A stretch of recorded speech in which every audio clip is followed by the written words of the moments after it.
I was wondering if it was an instead. Okay, Deb. All right. Good morning. I'd like to call to order this meeting of the Fremont County Board of Commissioners and invite you all to rise for an invocation by Grant Atkinson from the Cowboy Church, and please stay standing for the Pledge of Allegiance. Okay, let's bow together.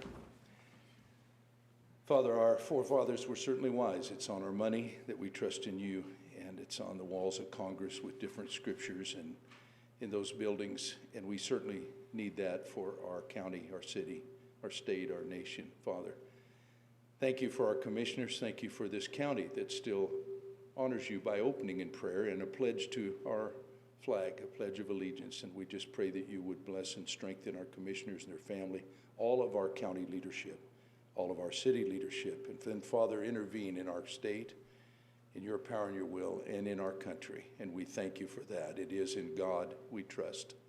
In Jesus' name, amen. Amen. I pledge allegiance to the flag of the United States of America and to the republic for which it stands, one nation under God, indivisible, with liberty and justice for all. Thank you, Grant. Thanks, Grant. Before we turn to roll call this morning, I would like to point out, as I have been doing, that although we are not currently wearing our masks, we do have them with us. We wear them in the building at all times unless we're seated at our very own desk. We are social distancing this morning, but we're not wearing the masks just so everyone can actually hear what we have to say. All right, let's move on with roll call. Commissioner Bell. Present. Commissioner McFall. Present. Commissioner Payne. Present. County Attorney Jackson. Present. And for those watching, County Manager Bryant, Planning Zoning Director Garrett are in the audience today. All right, thank you. For the approval of today's agenda, we do have one addition to make. This is under administrative and informational topics with staff and elected officials.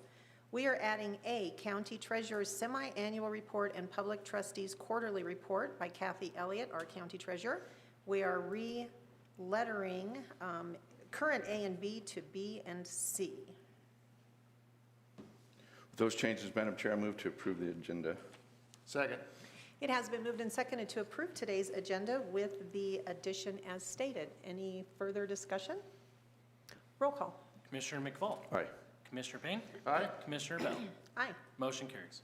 Up next is our consent agenda. I would like to note we are not scheduling a public hearing with today's consent agenda. That, Madam Chair, I move to approve the consent agenda. Second. It has been moved and seconded to approve today's consent agenda. Further discussion?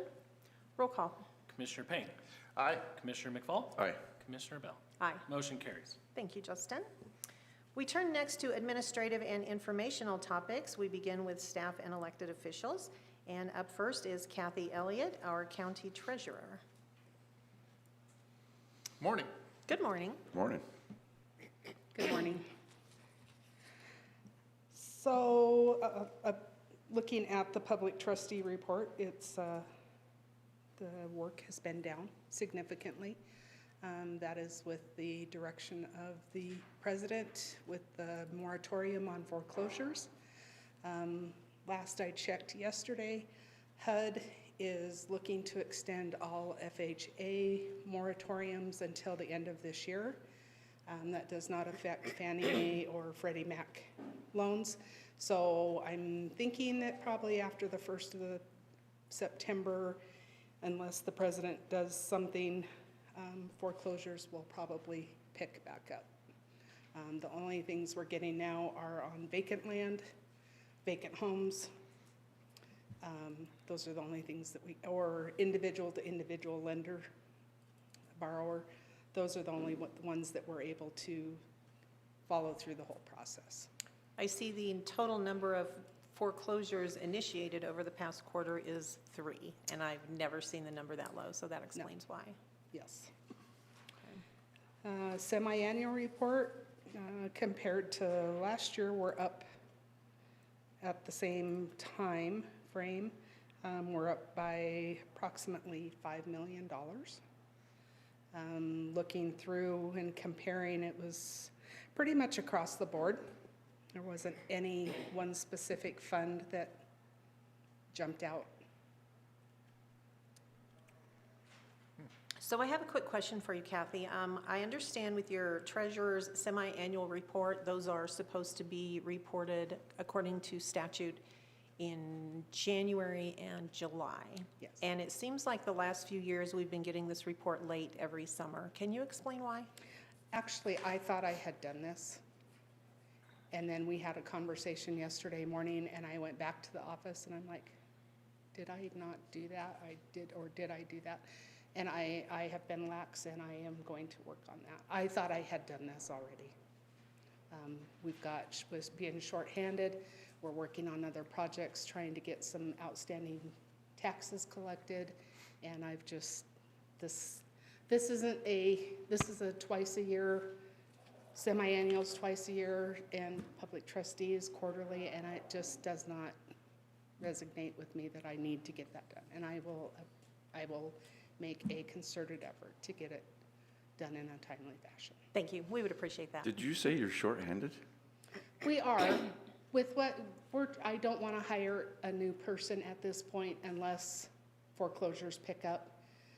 But I've been trying to do some other projects to get some delinquent taxes collected.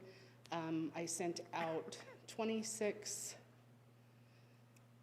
letters to people that have manufactured homes in the county that owe 7 years of taxes. I've gotten some response back on those. We've collected some on those. I've already also been fighting with the Great Colorado Payback. And I was going to contact them yesterday because I needed clarification on some addresses. And in yesterday's mail, I had a check for $8,000. So in 2 years, I've gotten in over $13,000 from the Great Colorado Payback that goes to Fremont County. 7,800 of that was coroner fees. Wow. So we're trying to find things to benefit the county that we're doing, but I will make a concerted effort to get these done more timely. Thank you. Gentlemen, do you have any further questions? Don't believe so. I don't. With that, though, I will move to approve or accept the treasurer's semi-annual report and public trustees' quarterly report. Second. It has been moved to accept the semi-annual report and the public trustees' quarterly report as presented by our county treasurer, Kathy Elliott. Further discussion? Roll call. Commissioner McFall? Aye. Commissioner Payne? Aye. Commissioner Bell? Aye. Motion carries. Thanks, Kathy. Thanks, Thank you. Kathy. Up next, we have a county manager report from our county manager, Sunny Bryant.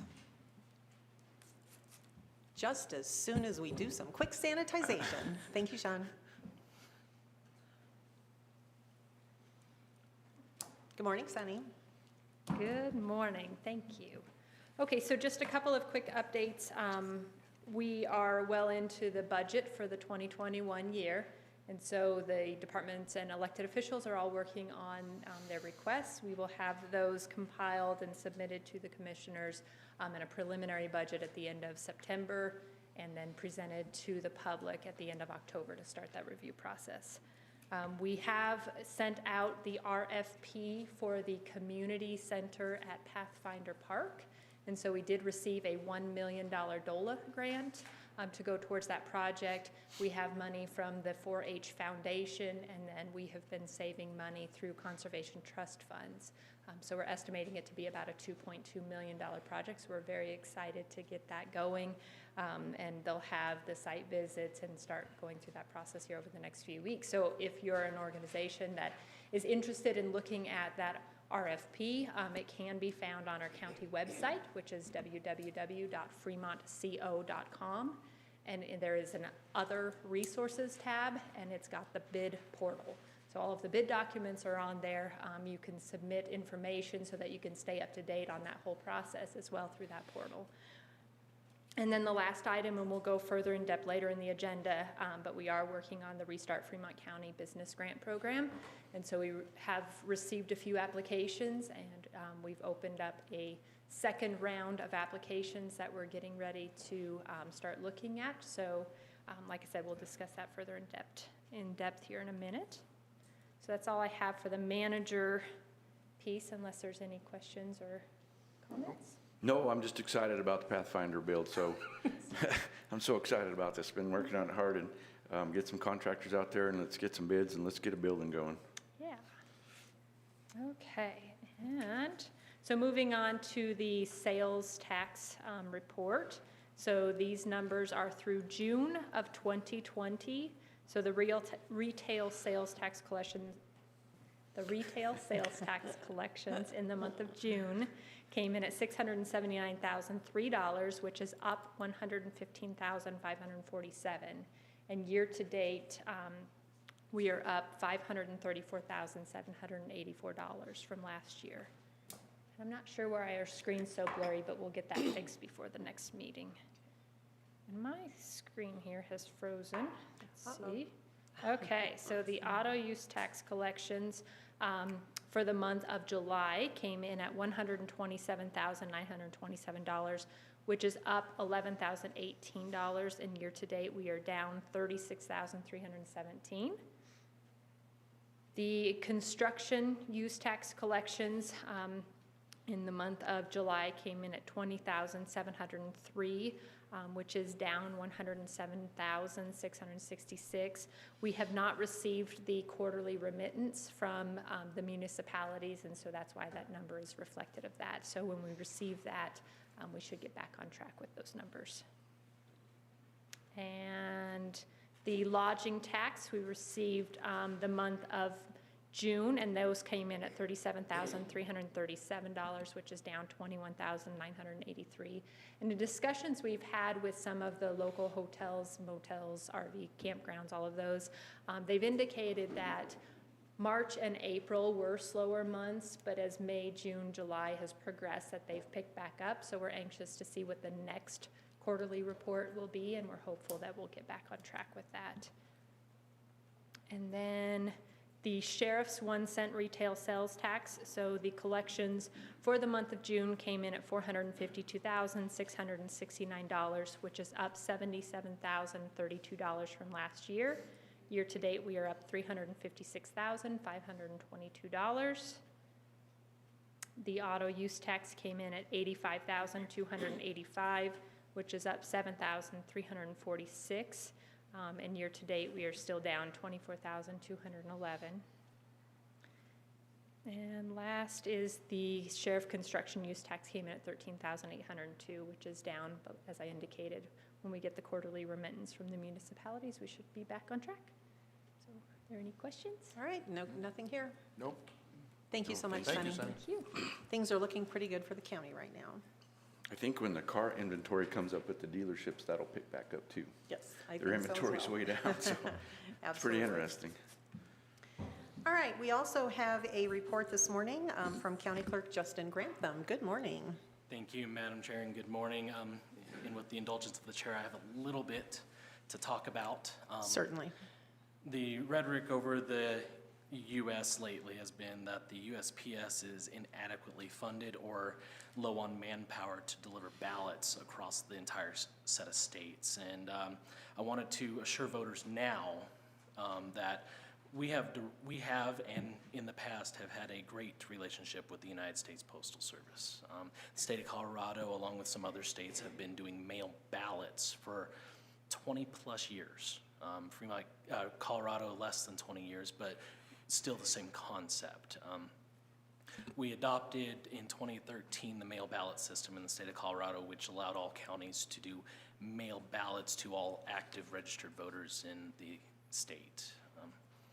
With that, every year we continue to improve upon how we get those ballots out, how we update voter registration, encouraging voters, outreach to voters to update their registration, update their names, anything that's changed, update it with our system so that we can mail out a ballot a few weeks before the actual election takes place in November. As we continue on with COVID and March primary, the presidential primary, first one we've had for the full-on mail ballot system, the June primary we had for the local elections, we have seen nothing but great results from the United States Postal Service, not just our state, with the expansion of the absentee ballots throughout the other states. It has not seemed to be a major issue. You may not get your ballot within the 3 days that you want, but maybe 5 or 6 days But the window with the USPS has always been that anything that's less than first class will be treated 3 to 10 days. Anything that is first class is treated as a 3 to 5 day business delivery. So I wanted to assure Fremont County voters that if your registration is up to date, and especially before the end of September, your ballots will be going out October 12th to the distribution center. I know that's a federal holiday at the moment, Columbus Day, but the distribution centers are not closed. They're open. They're processing mail. They're getting it to the post offices for following deliveries. So I wanted to reassure voters that the USPS is working with us, and I got an email yesterday saying that the USPS will treat all ballots as first-class mail, which means 3 to 5 day delivery. Obviously, Fremont County is split. We're close to the I-25 corridor, but after 8 Mile Hill, we tend to be more mountain country, lack of post office delivery.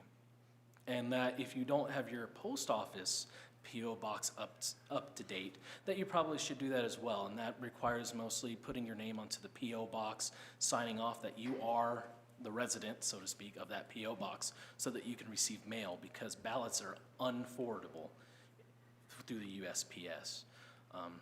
But I wanted to make sure that people know that although we're mailing it out October 12th, if you don't get your ballot by the following week, that following week, the voting center is open. Our office is open. You know, call us, let us know. We can update your address and mail out a ballot if you would like, or you can come in and vote. We do, since this is a presidential election year, we're mailing stuff out a little bit early. We're having the voting centers open a whole week early. We have 3 24-hour drop boxes in Cotopaxi, Canyon City, and Penrose. We acquired a grant this year to add an additional 24-hour drop box to the city of Florence, which will be located at the City Hall building, about 20 to 30 foot west of the current water billing drop box. So it'll be a drive-through drop box for the city of Florence. And in years past, they've had a office hours only with the clerk of the city of Florence. But now with this additional 24-hour drop box, that'll ensure that the second most populous city in the county will have access to a 24-hour drop box to drop off their ballot. With past recent presidential elections from 2016, 2012, and 2008, my office has done a massive research project to see if the Howard Voting Center that happens every 4 years is actually serving the citizens of Fremont County affordably and accurately and responsively, and it hasn't been. We've had an average of maybe 10 voters on those 1 years because of the mail ballot system we've been using. So my office has decided to move that voting center over to Penrose area, which has 4 to 5 times the population of the Howard area, to have an actual voting center available with them. Florence will still have its voting center. Canyon City will have its voting center as usual in Garden Park, but on election day, we will be adding an overflow voting center upstairs in the county administration building in room 207. The reason for the overflow, which is not mandated by state law, is because of the lines back in the 2016 presidential election, which would be our first presidential election with a centralized voting location. Those lines got pretty hefty, not just in our county, but in other states, in other states and in other counties. So therefore, I made the decision to open up an overflow on election day. That way, if the lines start getting long, they can come over here and vote. That way, we ensure that everybody in any capacity has access to the ballot and has access to vote. But I just wanted to assure voters that if you don't trust the USPS for some reason, or don't think that they're adequately prepared for this election, we are still going to mail out your ballots, but you can come in and vote. You can request another ballot and we'll void the first one you got. You can come in early and vote. You can drop it off at one of the 24-hour drop boxes. If you don't trust the technology at the 24-hour drop boxes, you can come into my office and drop off your ballot that's supervised by bipartisan staff. There's so many avenues that the state of Colorado has for voters to access and vote on ballots that we are adequately prepared as a county and adequately prepared as a state to run this November election. So I just wanted to get that out there for everybody to hear and entertain questions from the commissioners if they have any. Gentlemen? I have one. What's a percentage of mail ballots or ballots that get mailed back? I know I've never mailed one back. I've always dropped them off. Of actual mail back? Yeah, and you may not know, but I assume it's not very high because we see droves of people coming in, dropping them off, even just here. It changes every election depending on what's going on. I know the November election was less than 10% were actually mailed back to the office. As COVID happened, it increased because people were afraid to go out or didn't want to go out or didn't think they were allowed to go out, depending on which time frame you were voting in. So, but in Colorado itself as a whole, 95% of those ballots are either mailed back or dropped in a drop box. I would almost assume that Fremont County itself is probably a little bit less of that ratio. More people tend to drop off than they do use the USPS. So, but if you would like some actual numbers, I have no problem getting them. No, I was just curious. That's good. Thank you. Anything else? All right, thanks, Justin. Thank you very much. We have with us our Sheriff, Alan Cooper, this morning, and Sheriff, this would be, Madam Chair, I hate to interject. Are you going to let citizens address the commissioners? as soon as we're finished with staff and elected reports. Okay, sorry. Yes. This would be an appropriate time for you to discuss the fire ban briefly, if you would like to do that.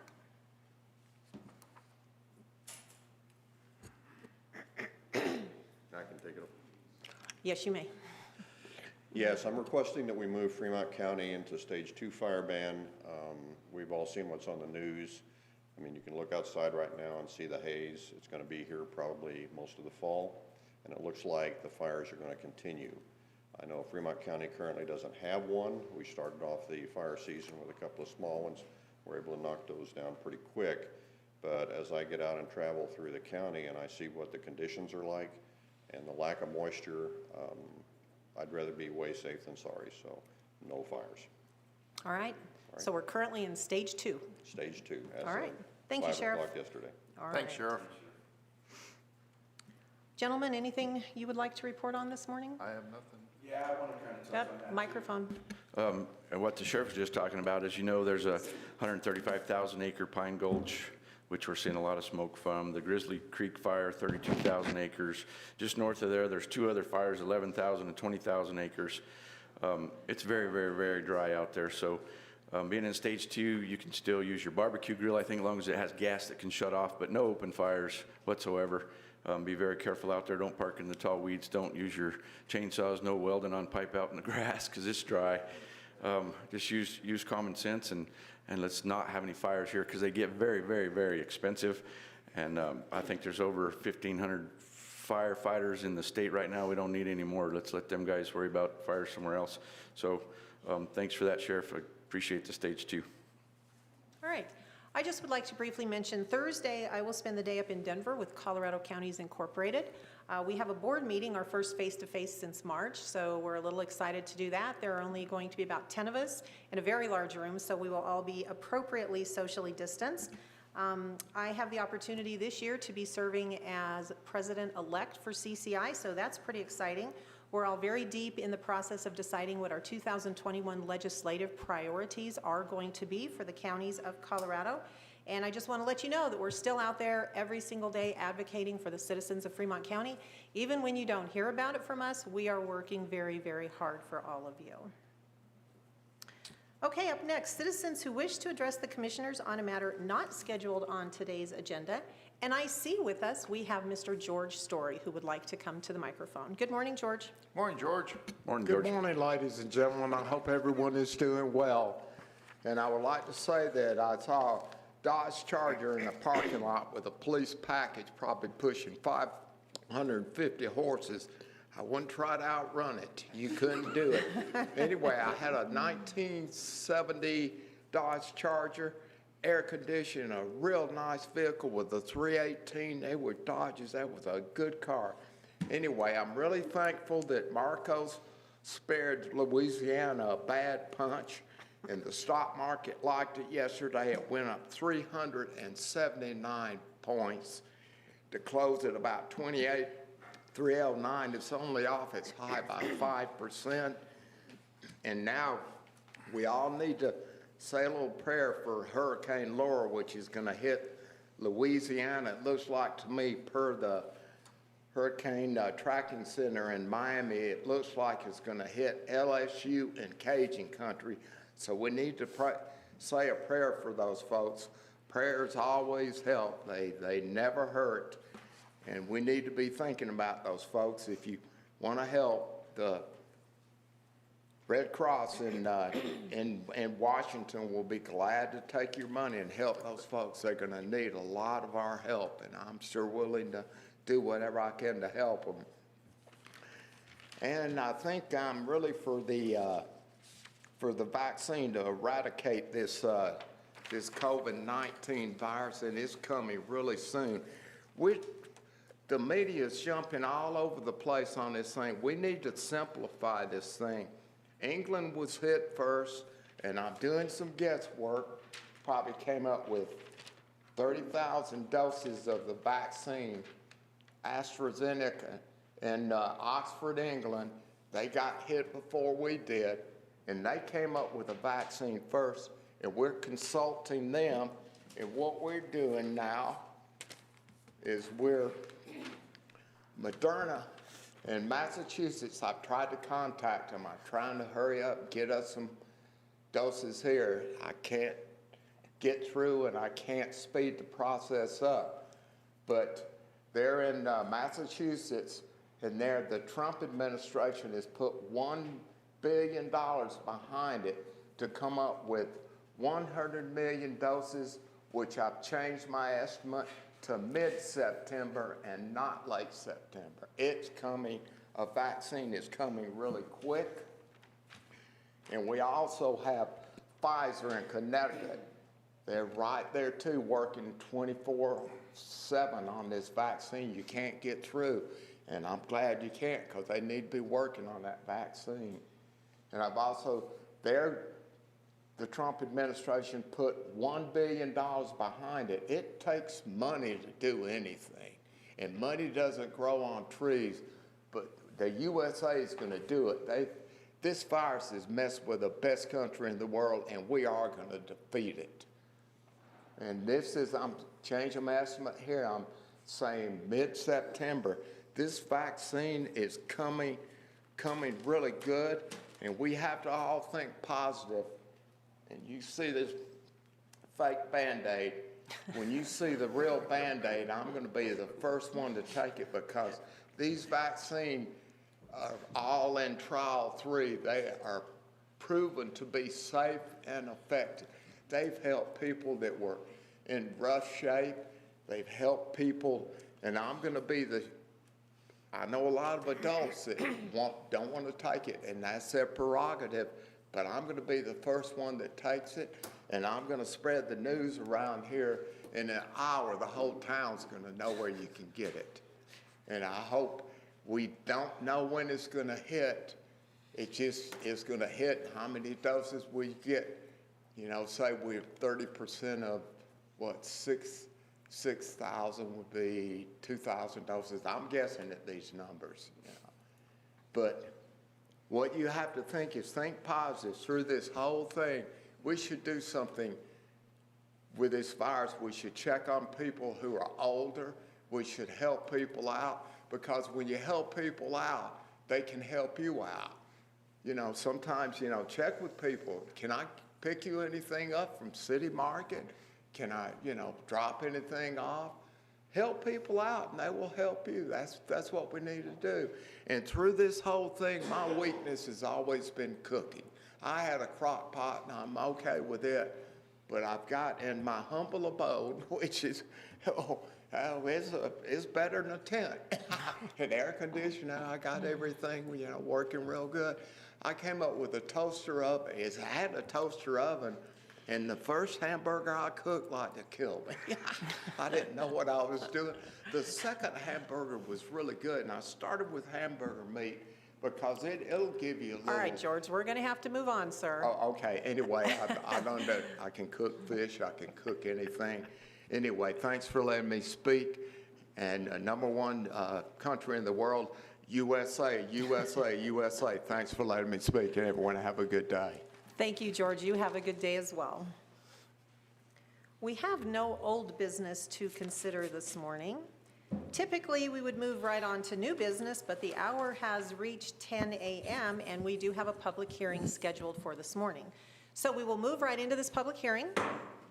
This is a hearing for a requested temporary use permit number 20-005, God and Country Music Festival. This is requesting approval of a temporary use permit, Department File TUP 20-005, God and Country Music Festival to allow for a one-day music festival to be held at the Fremont County Airport on Saturday, August the 29th. Food and drinks would be available for purchase at the event. This is the first request for the TUP. And do we have Ray Linebaugh with us this morning? Good morning, sir. Good morning. Would you please come on up to the microphone and present your plan to us? Good morning. Good morning. I love that guy, whoever he is.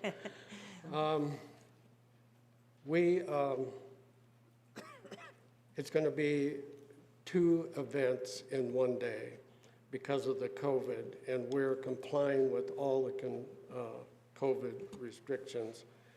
We're going to have people come in, they wear masks. We're going to have social distancing, and we're going to have sanitation sprays and bottles on all the tables. And I split it in 2 from 11 to 3 because I can only get so many people there. So then I'm going to shut it down. We're going to do clean everything at that time. And then at 4:30, whatever time it takes to get that cleaned up and get people out and get people in, because there's only one way in and one way out. Then we're going to do it again, and it would be the same restrictions. So. Okay, I have a couple of questions for you, and then my fellow commissioners may as well. Sure. You did say that you had to limit the number of people. How many people are you looking at having at any one time?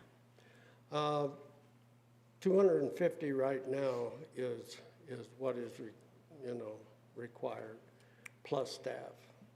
So there's plenty of room. It's like 75 by 200, and it's a very large area.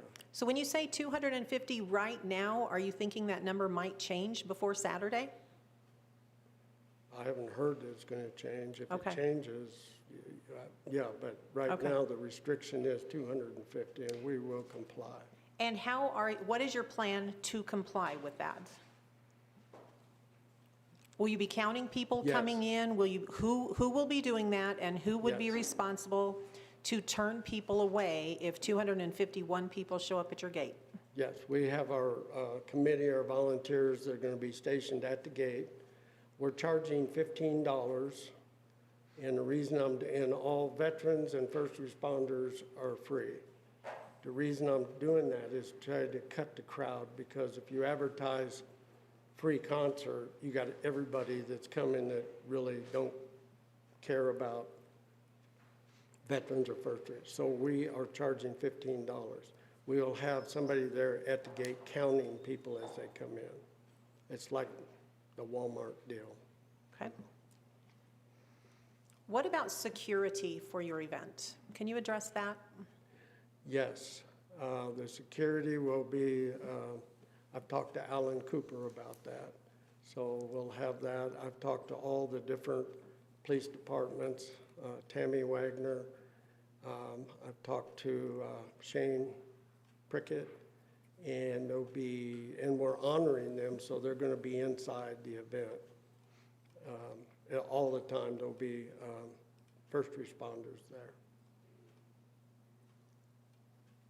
Okay, and please talk to me for a minute about cleanup and trash removal and your disposal plan.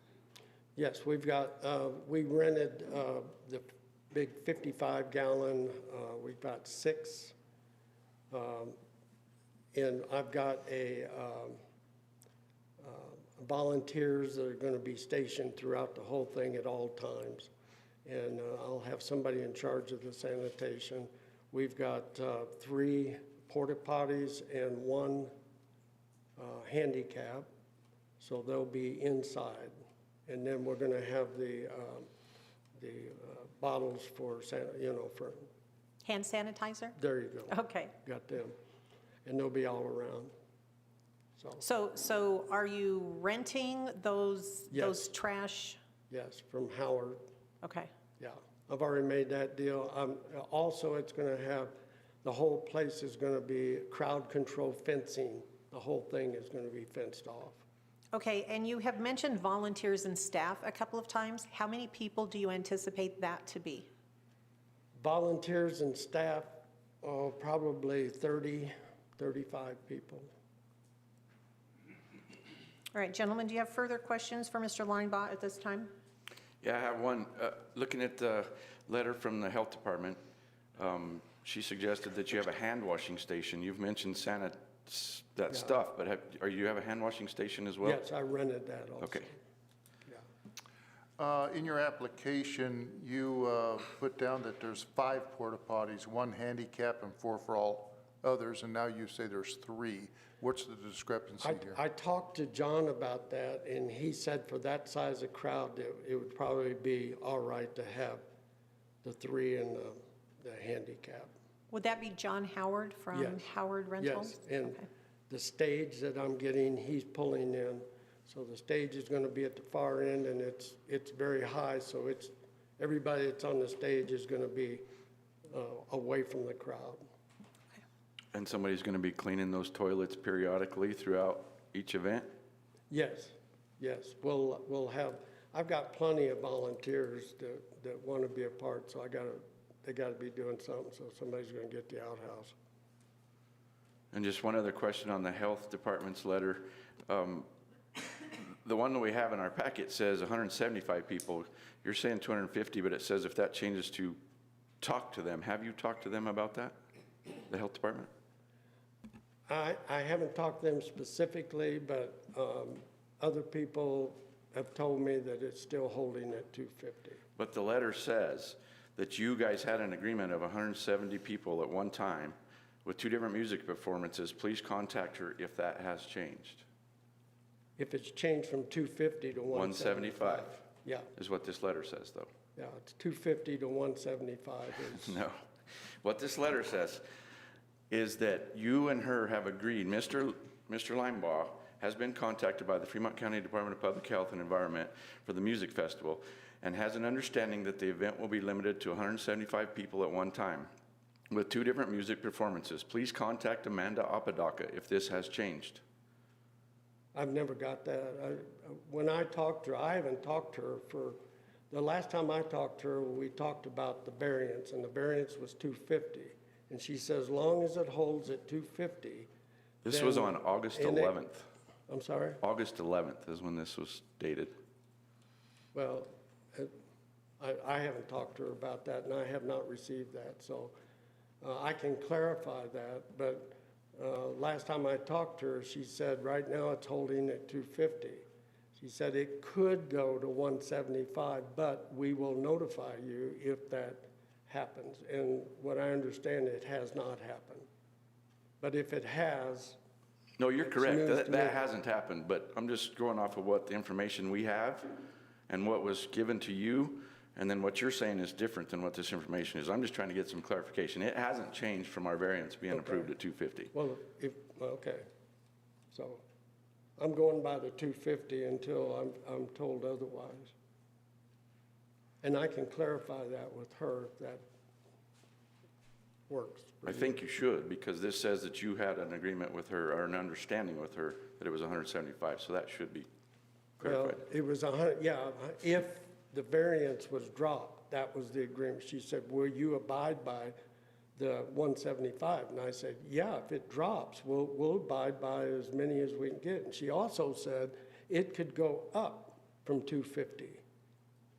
So that's a misstatement, I think.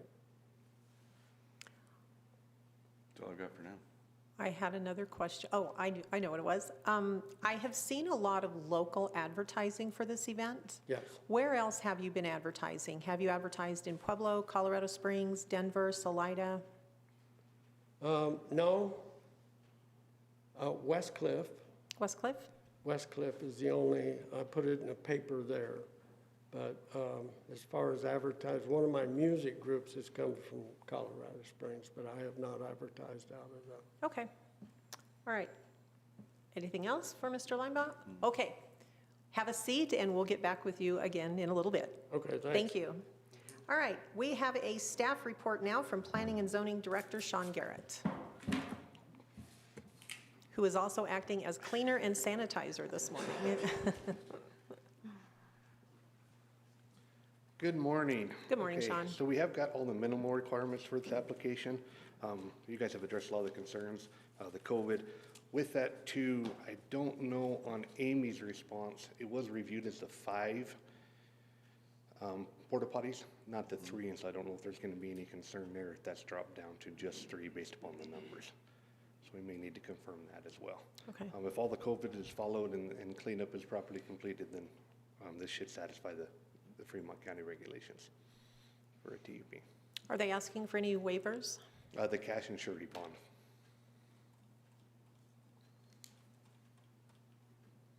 All right, thank you, Sean. We also have with us this morning Sheriff Alan Cooper, and I would, if you don't mind, sir, I would like for you to come up to the microphone. I believe we have a couple of questions for you.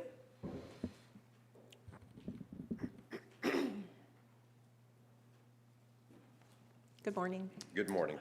Mr. Linebaugh has indicated to this board several times that he has spoken with you concerning coverage and security at this event.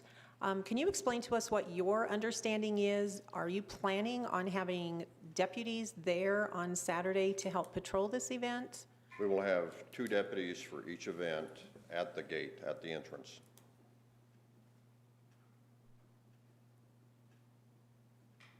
Okay. So will they help control the numbers coming in?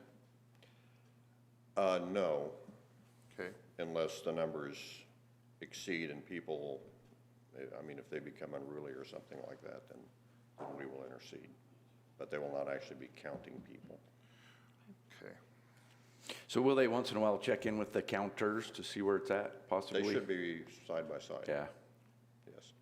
I think that's my biggest worry, is getting a whole bunch more extra people there. That it's a health issue. The event is great. It's wonderful, but I'm worried about the health of the rest of the people in the Right, I county. have talked to Mr. Linebaugh on a couple of occasions, and I know wants to be consistent with the ruling.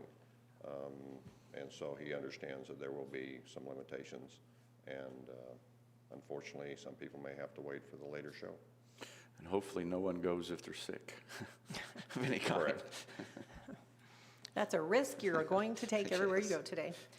I'm going to ask you to take a guess on something. We all have seen what's happening throughout our country right now with protests, riots in our own state. So many different things are happening. We have a concern, and I think it's a fair concern, that there could be a group that may target this event. Correct. And I would just like for you to talk a little bit about what the plan would be if you see something like that starting to happen. We actually staffed that, not just for this event, but for the county a couple of weeks ago. And so I've renewed my memorandums of understanding with the Colorado Department of Corrections, and had a conversation with them, because when something like this happens, quite honestly, we don't have the staff to deal with it.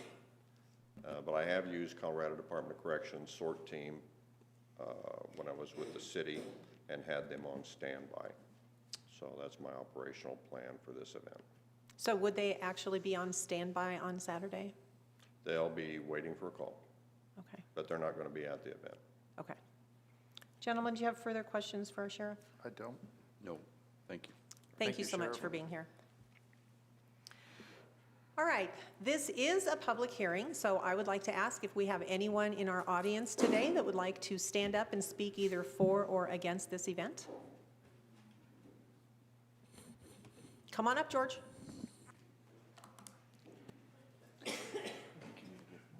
I'm actually a little bit against the event because of the COVID-19 virus. We have to do 2 things when we're in public. We have to wear masks We have to practice 6-foot social distance, and crowds over 10 are really risky. And I think, we need to be careful with this because before July the 3rd, we had COVID really pretty well worked over.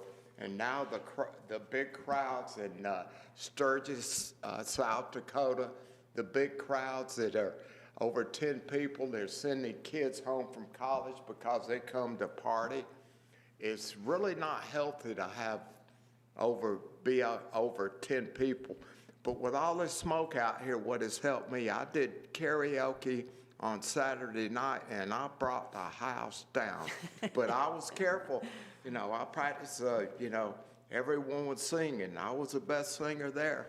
And it really helps my lungs because of all the wildfires. And we need to pray for the poor folks in California. The fire is out there. Over 1 million acres is burning wine country down. Say a prayer for them. And be careful with these large crowds that come to party. If there's a lot of drinking and things involved, just be careful with it. All right, thank you, sir. Thanks for letting me speak. Mr. Linebaugh, have you heard anything that you would like to come up and respond to? Is there anything else you would like to say? Okay. If I could ask you to fill out one of the slips of paper that are over by our county manager, Sonny Bryant, with your name and information, and turn it into the county clerk. If you would do that for us this morning, please. I do have a question probably for you, Mr. Limbaugh. So your application says 8 o'clock, but then there was a request later for 8:30?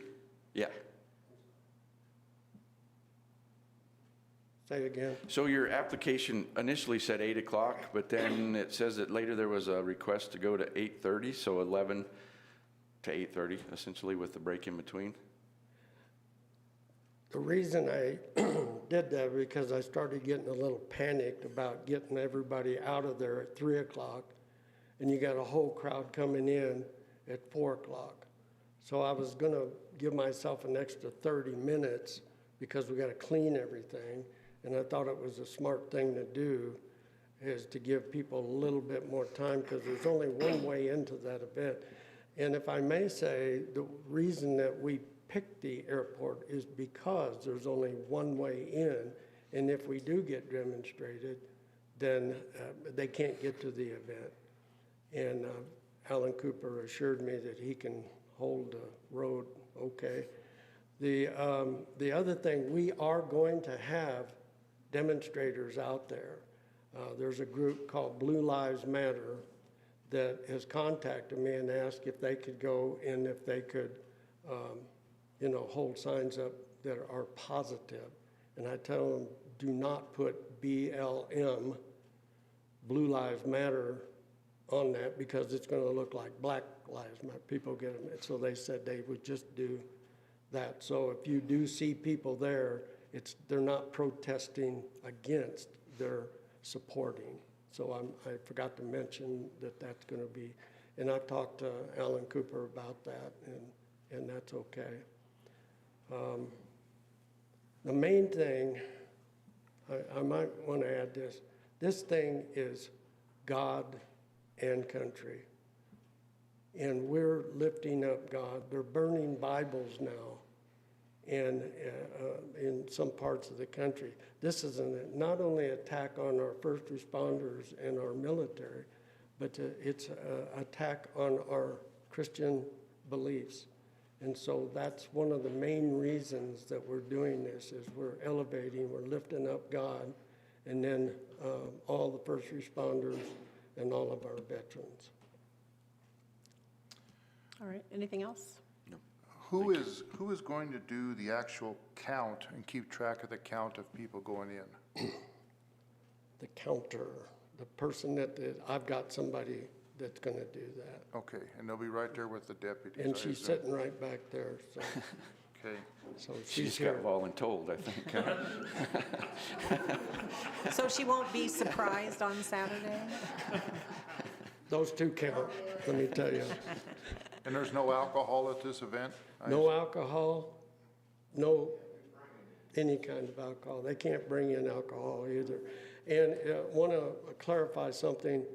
the count, if we're getting close, we got the Civil Air Patrol that's gonna help. They're gonna be involved in parking and be around, so they're gonna be, that's my security for the parking. I will have a runner go up and be in contact with Alan Cooper that can cut it off. So we won't have that problem when they get up to the thing that's, oh, you gotta turn around and go back. We're gonna control that so that it doesn't get that. We'll stop the traffic up there and we'll just tell them, come back later.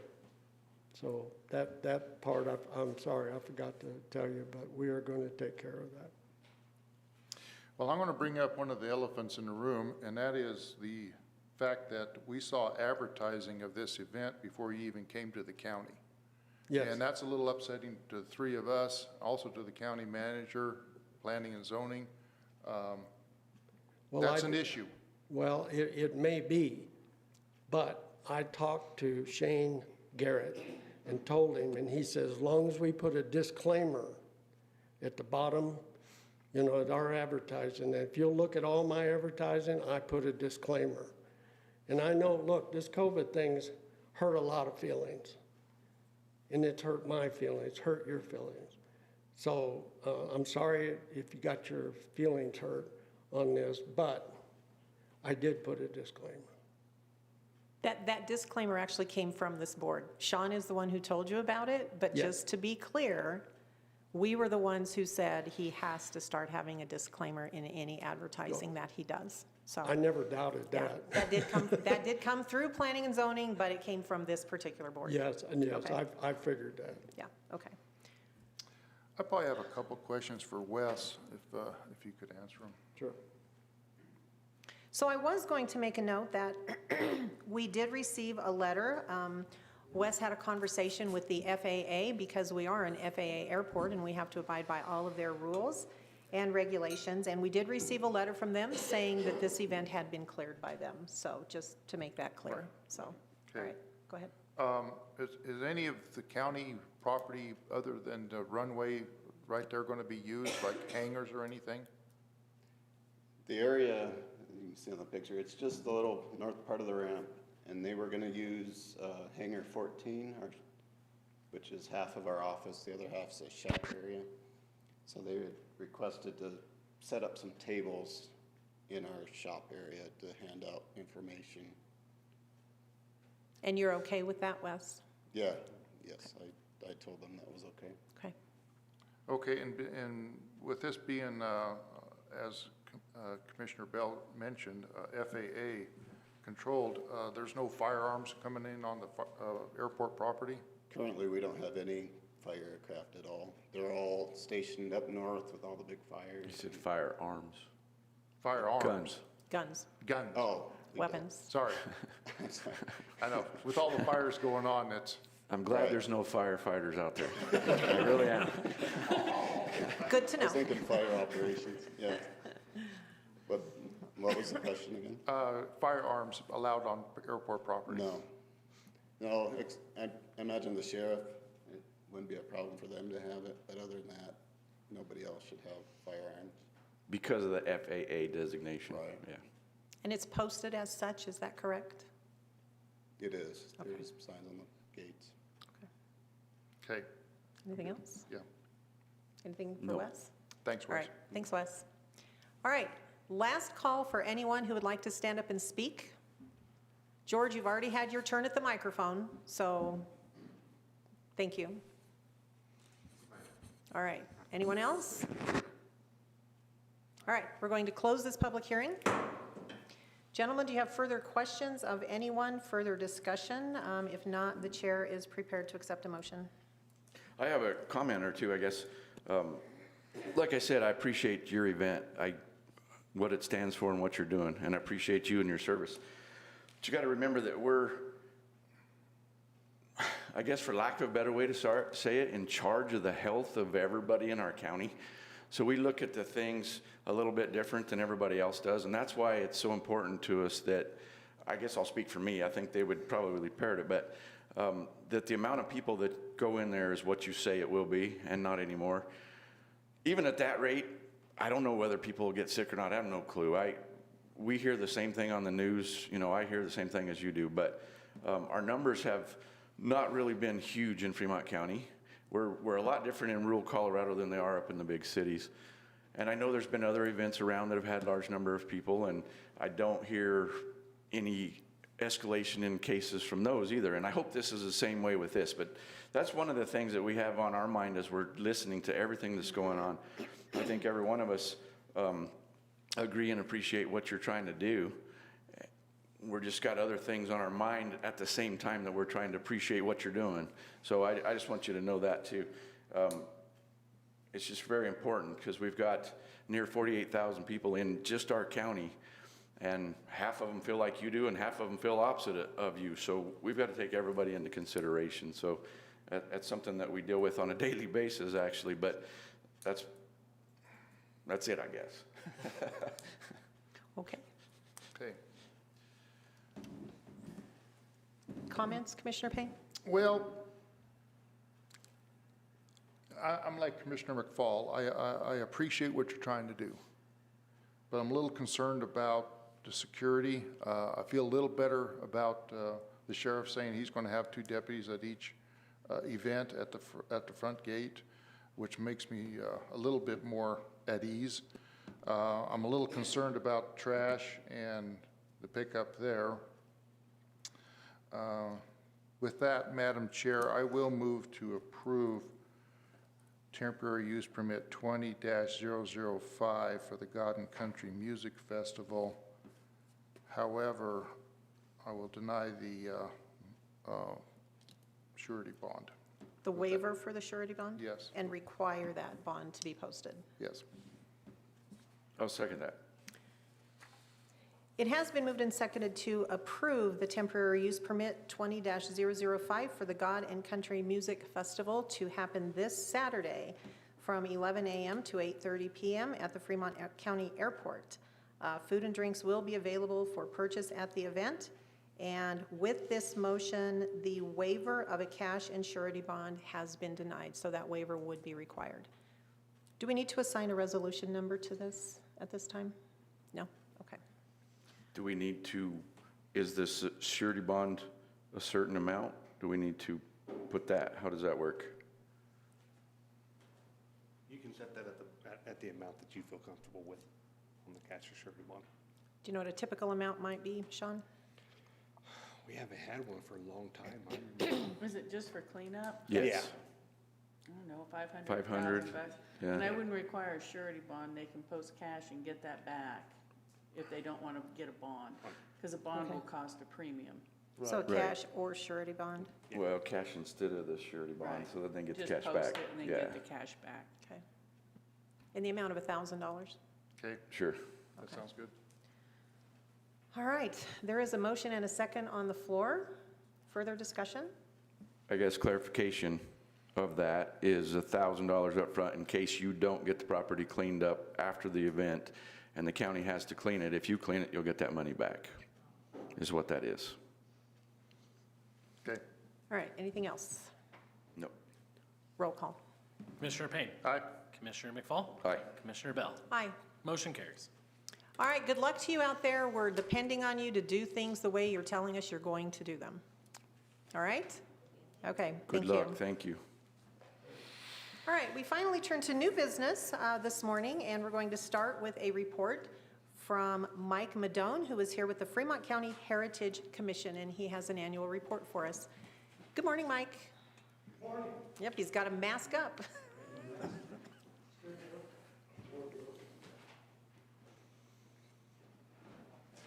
Good morning, Mike. Good morning, Mike. Yeah, thank you for having me here today. I'm filling in for Betsy. She was going to originally give the report but couldn't make it. Yeah, so Fremont County Heritage Commission continues to promote our rich history as we move forward with some new technologies, and to quote Betsy, with most of us kicking and screaming. We missed one meeting this year at the start of the pandemic, but since then we've been adapting and using Zoom meetings and some Google stuff and some different technologies to keep us going and keep us talking about this stuff.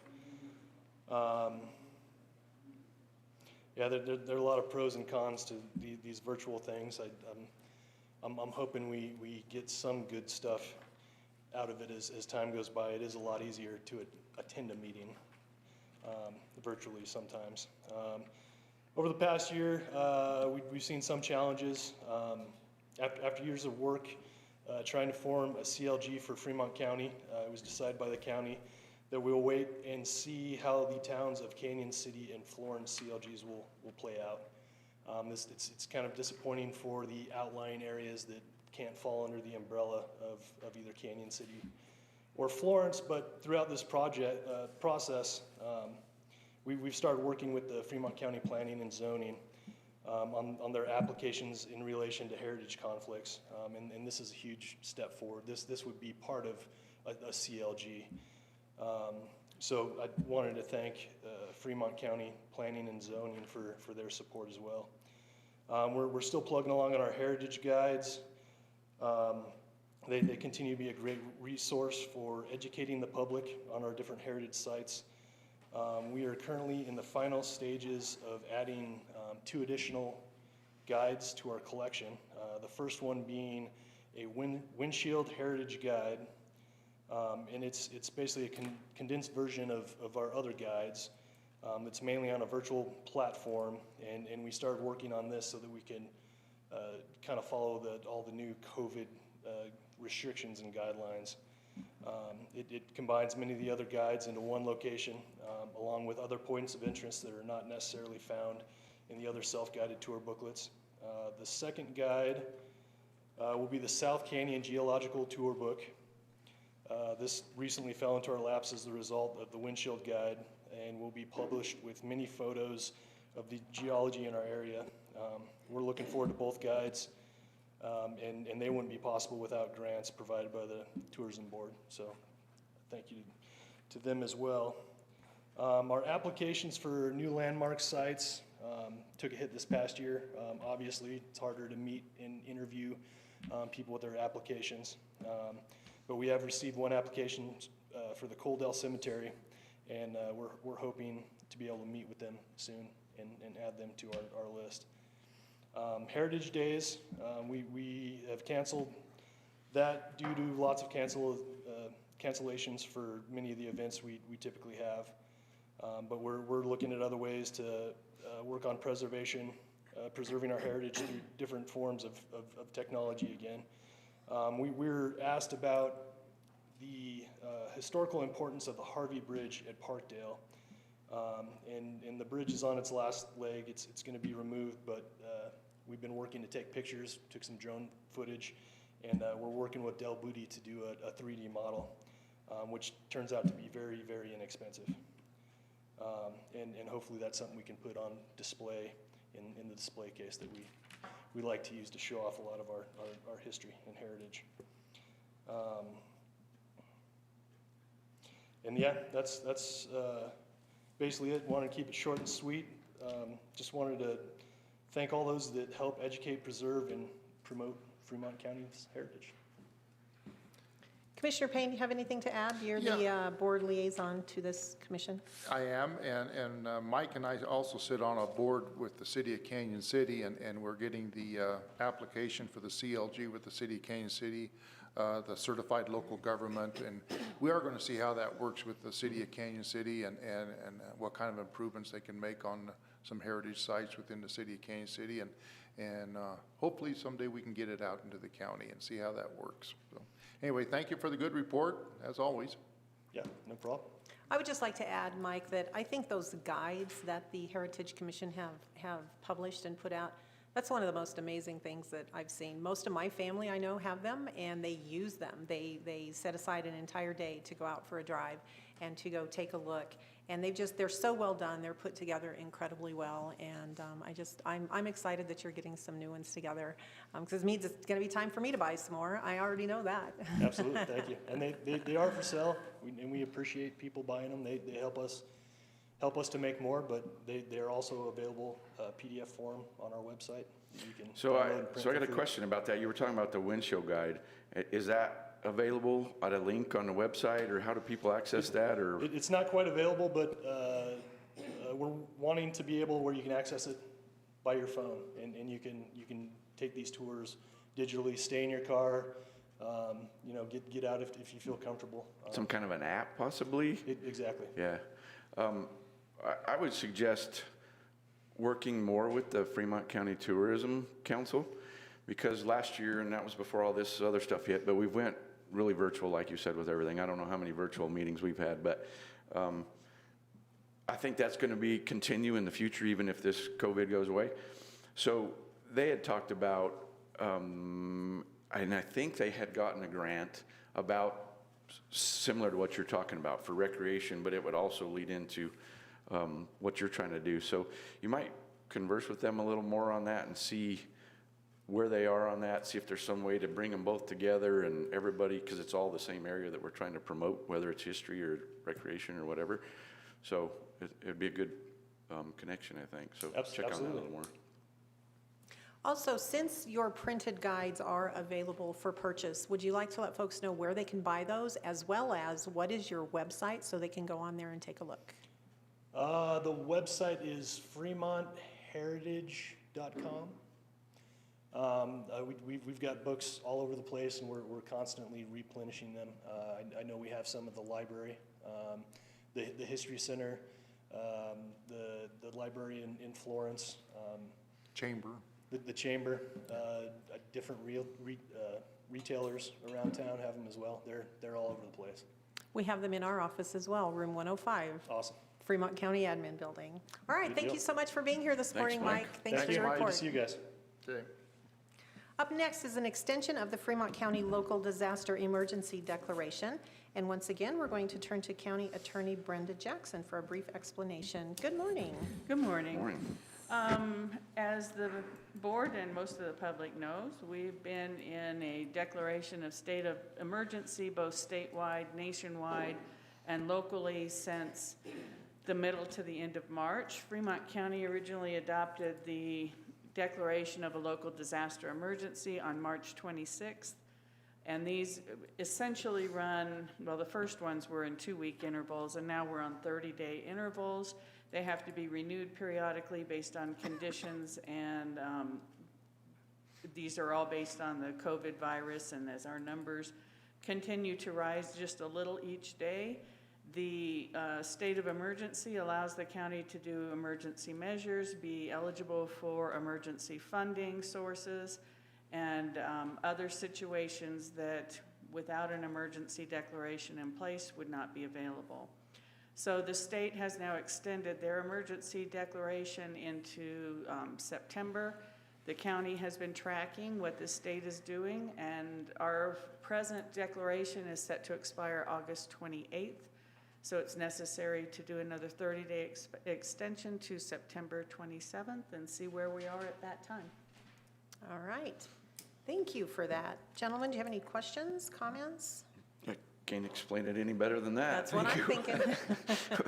With that, Madam Chair, I move to approve resolution number 48, which is amending the declaration of the local disaster emergency to expire at midnight on September 27th, 2020. Second. It has been moved and seconded to extend the Fremont County Local Disaster Emergency Declaration with COVID-19. Resolution number 48 to extend to midnight, September 27th.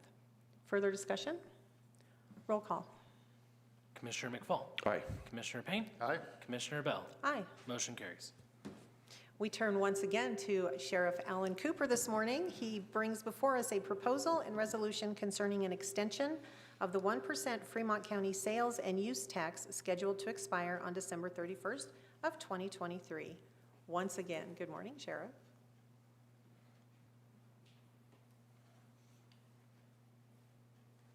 Good morning. I believe it was in 2013 that the county looked at a 1% sales tax to fund critical operations of the Fremont County Sheriff's Office. And if I recall correctly, that passed at about 55%. Since that time and when I've been looking at the budget back then was a little over $5 million.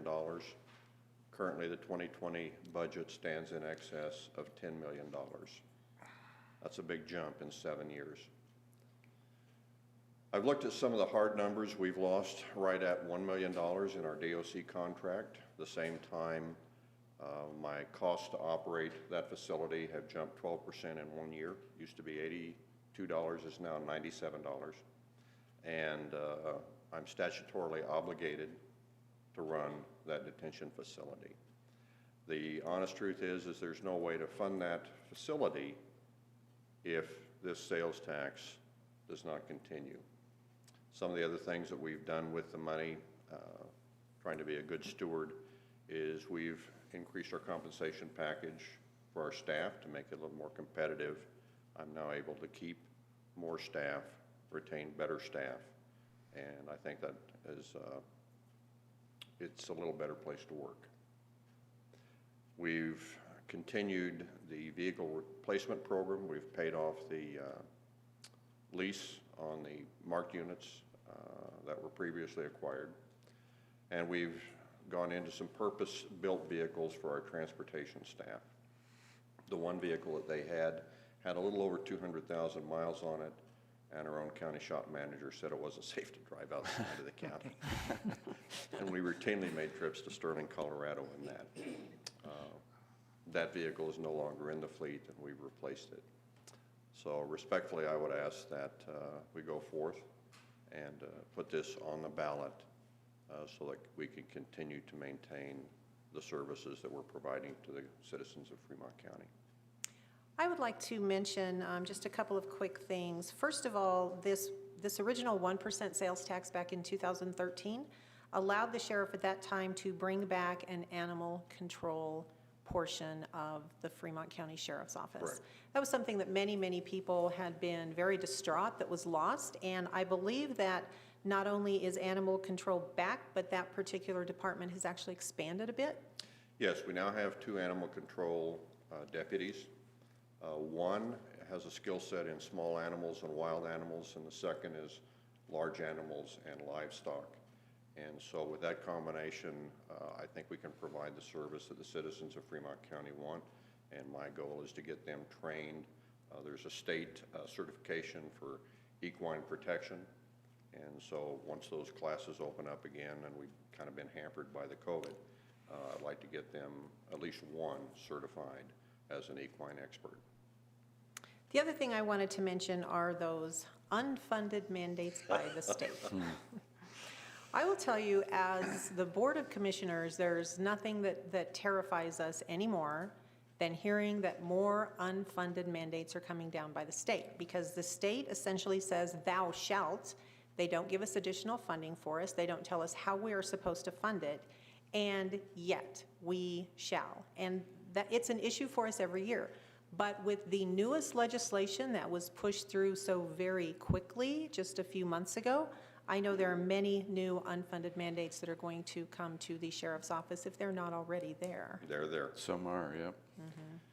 I don't know if it's common knowledge among the commissioners, but I sat on the elective committee, legislative committee for the County Sheriffs of Colorado. There are 22 of us, and when Senate Bill 2217 hit the floor, we collectively almost passed out. It was that bad. 43 amendments later, it passed, but there are some thou shalls in there for law enforcement. We were looking, and we were actually researching and testing and evaluating body cameras because we know they would benefit the office. This piece of legislation mandates that I buy body cameras, not only for the patrol deputies, but for those detention deputies who are engaged in transport and working outside the facility. Buying the cameras is easy. There are some companies that actually just give them away, but the big ticket factor is the storage for that data. And that's what's held most law enforcement agencies, especially smaller agencies, from purchasing body cameras is that storage. But now it's not optional for the Fremont County Sheriff's Office. We have to do that. There's also mandatory data collection. That's another unfunded mandate. I just sent a bill in for several $1,000s for some printed material that do nothing but add an additional step in a deputy's life, and they have to document every single contact. And then I hold that data and turn it over to the state 3 years from now. But I also have to have a records management system that's compatible with the state to do that. And so far, the state has not decided what records management system it's going to do, going to purchase or adopt to make law enforcement compatible. So that not only affects the office of the sheriff, it affects every single law enforcement agency in the state, municipal and county. I would say the concept of this bill, which is known as Enhanced Law Enforcement Integrity, it's a great concept. I think in reality, the things that are required have so many issues of some sort. I believe this is one of those bills that probably will be amended and amended and amended every single year until who knows what it's actually going to look like at the end. I already have a list of amendments that the sheriff's There you go. And we've actually been talking about it through CCI And with CCI as commissioners well. from all over the state as well, and it is a lot of unfunded mandates. It's kind of interesting in today's environment and the defund the police and all that stuff. All of us know we can't do without the police officers, and we back you 100%. And I think this, getting this back on the ballot to keep the funding coming in so the sheriff department functions efficiently and effectively is very, very important. So we're far from trying to defund the police. We're trying to keep it up and keep it viable. One of the other unfunded mandates, and it didn't pass through this last session, but it's going to be on the floor this coming session, is mental health treatment in detention facilities.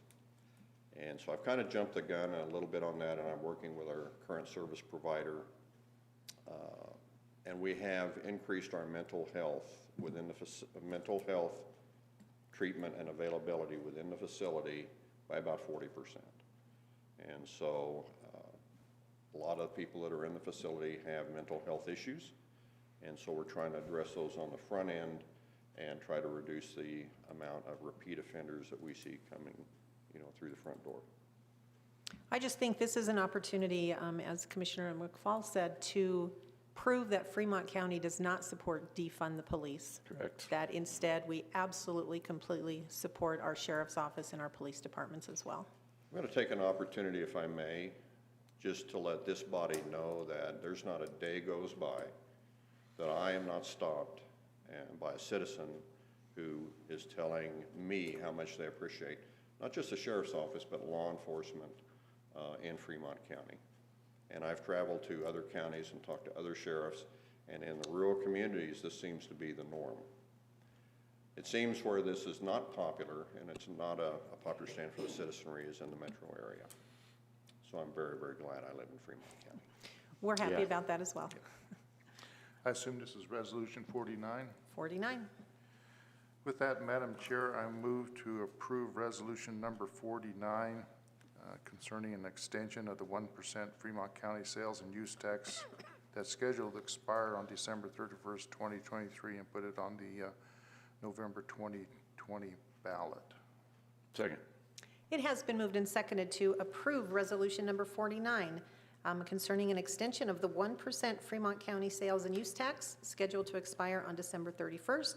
That will go solely to law enforcement and safety through the sheriff's office. Further discussion?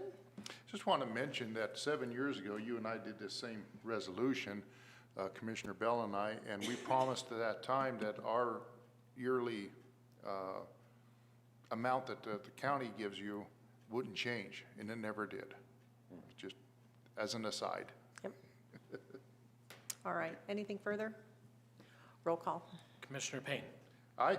Commissioner McFall. Aye. Commissioner Bell. Aye. Motion carries. Thank you, Sheriff. Thank you. Thank you, Sheriff.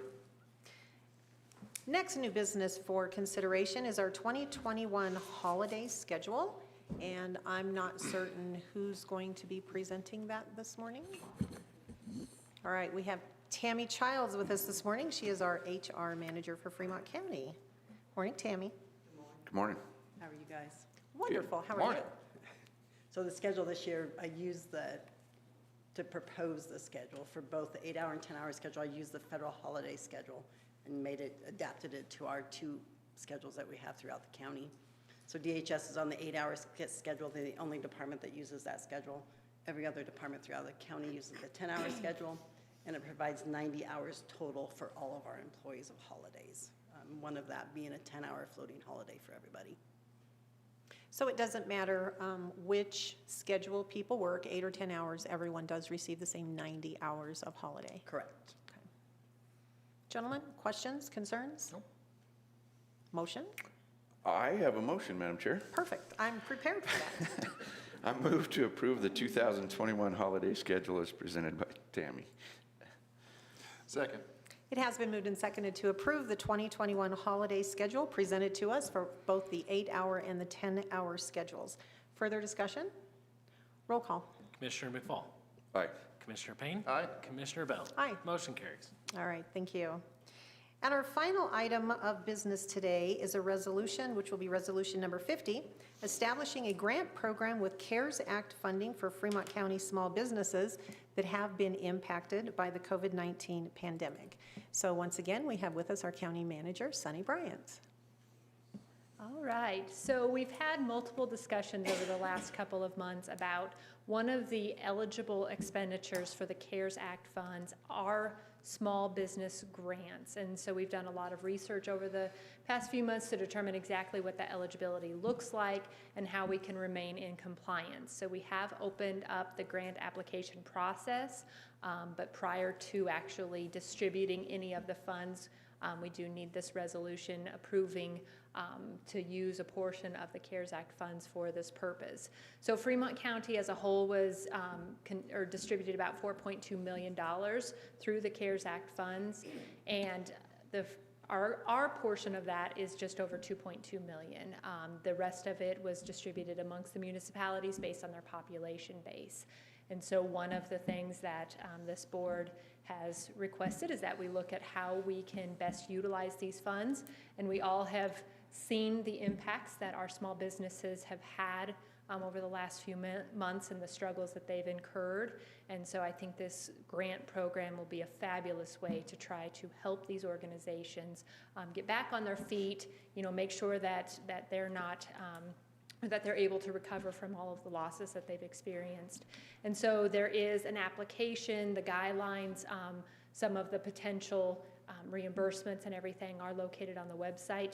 It is a reimbursement program, and there are some very specific guidelines that Fremont County has to meet in order to distribute these funds. And so it may look like some of it is a little extensive. We're trying to make it as painless as possible. And like I said, this is new to us as well, so please be patient with us as we go through the process. But we're very excited to get this into the community and start helping the businesses that have been impacted.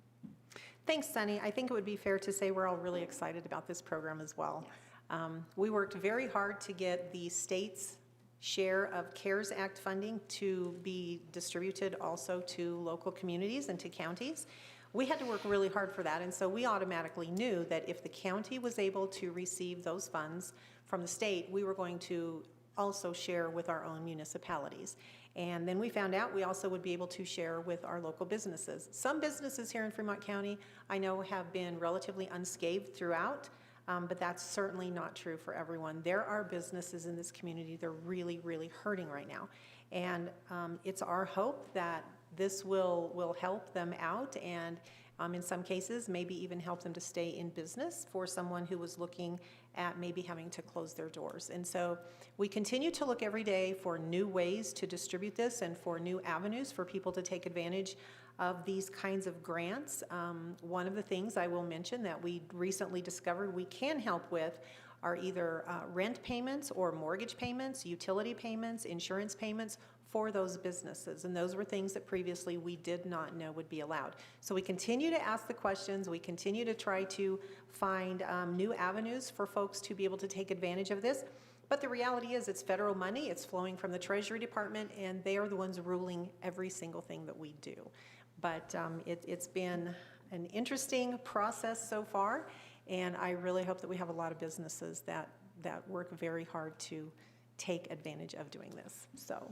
I wanted to touch on that too, the same thing, and just to kind of follow up on what you said, it's the mortgages, rents, payments when they were closed because of COVID. Closed or operating at a reduced capacity. amount. So Yes. those requirements are on the website, and they're not our requirements. As you said, we're following the federal treasury who is just distributing this money, and then it's coming through Colorado, through the Department of Local Affairs to us, and then to the businesses. So you said it right, we're all very excited about this because it is our community. Every business in the county that was in business prior to COVID, in fact, it had to be April of 2019. Yes, or March of 2019. Or March of 2019 is eligible for this, as long as they've had COVID-related expenses. So it's a pretty exciting to be able to have this money to help these businesses out. So anybody that's watching on Facebook or however you're watching this, YouTube, if you know somebody with a business, have them check it out at fremontco.com, because it's out there, and we need to get the word out there for more businesses to look at the application and apply. We already have had one round of grants with an application deadline. Our second round, the application deadline is at 5 p.m. on September the 18th. And we anticipate doing another round after that, but I'm going to tell you, I think people are going to start lining up for this. And so if you have those expenses, if you can document those for us, the sooner you get your name in this list, the better off you're going to be.